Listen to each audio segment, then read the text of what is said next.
Hello, welcome. Exilium number 3. I guess I should have both copies out here.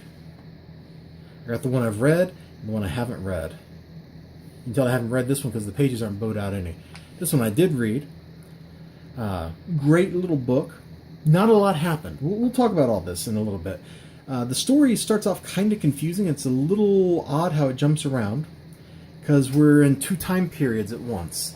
We're back to right after they hijacked the ship, but they're coming. Somebody's coming for them, and then also we're in the now, where they've been. The hijackers have been hijacked essentially, and their ship got towed to the Exilium. Look at this beautiful ring city. In fact, there's a nice splash right here. I'm just going to show that. So, what's going on? They hijacked the ship. They find the Exilium. The Exilium take over their ship. The 2 human crew members are captured. He somehow slips through the cracks, which they find out before this is over. And she wakes up in this ring city thing out here. At least I think that's where she is. She's definitely on a ring structure from the way it looks. A little ring habitat. Anyway, that doesn't really matter. So the Exilium, the reason I got hyped for this, even though like nothing happens, is this little part right here. So she's gotten loose from her quarters. She's wandering around, and they're teaching history to people. And this person from the Exilium finds her. Why she's being allowed to wander around alone, I'm not really sure, but she is. Finds her. And she's like, they're being taught an interesting version of history. And he's like, yeah. Your side won. Of course it looks good for you. Which I think is a very important little observation. And it certainly helps.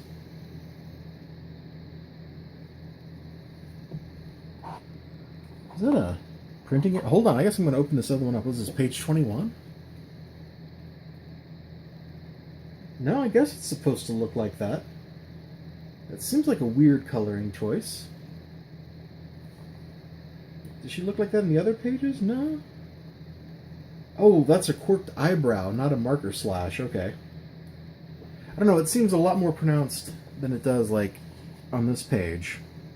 The lighting here. So I'm not quite sure what was up with that. Anyway, barring that. Oh, I can't believe I opened that book. It's no longer pristine. Sadness. Anyway, the whole thing about the 2 sides of history, you know, the winner's side, the loser's side, there's also, you know, the actual reality, was very interesting. There's some good world building just on these couple of pages. And I'm interested in seeing where it goes, seeing how the author takes that. You know, you can take like any event in history, there's somebody who won, somebody who lost, and they are going to have some different opinions about what happened. So he's like, look, you all exiled us. Our name even means exiled. Duh. She's like, but that's not what happened. You chose to leave. Yeah, right. So I want to see like what the author does with this idea, what he says, what he has planned. Whether they're going to be evil, because there's a page or 2 in here where like one of their leaders is planning to hunt down that guy because he's still on their ship. He somehow escaped being found. And so how are these 2 going to react to that? Is it going to end well? Is it going to end badly? Why would the Exilium come help them after, you know, being kicked off of Earth? I sure wouldn't. I'd be like, no, you got to stand for yourselves. You didn't like us, so we left and we built all this crazy stuff without your help. Why would we help you? What can you give us? Because we're not going to do it out of the goodness of our heart. Maybe if you make us run, let us run your planet. You know, like, I don't know. There's lots of things there. The little bit of world building opens up a lot of possibilities.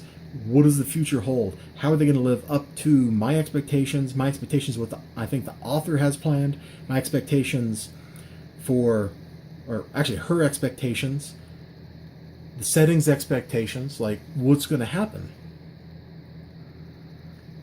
You know, in a normal story, which I don't know if this is going to be normal, like the way you would plot it would be they hunt for True, then after they catch him, something good happens and he's released, they all become friends and they go fight the aliens. Like, that would be the very simple narrative.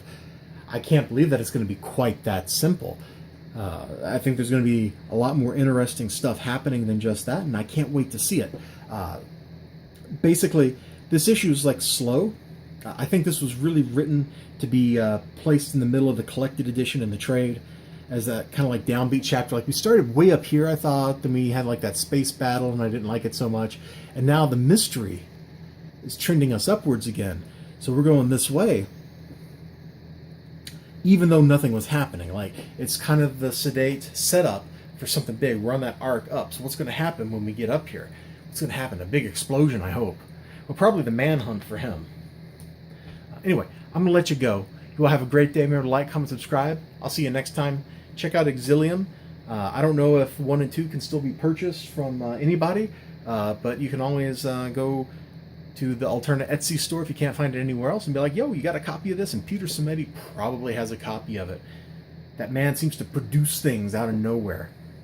I think he can, like, magically create alternate tote bags, for example, because he keeps sending them to me. I'm not kidding. Look, here's one. All right, now here's one, and then here's another one. Like, and I've given several away, so he probably has one of these in stock. Bye-bye. If I actually hit the button.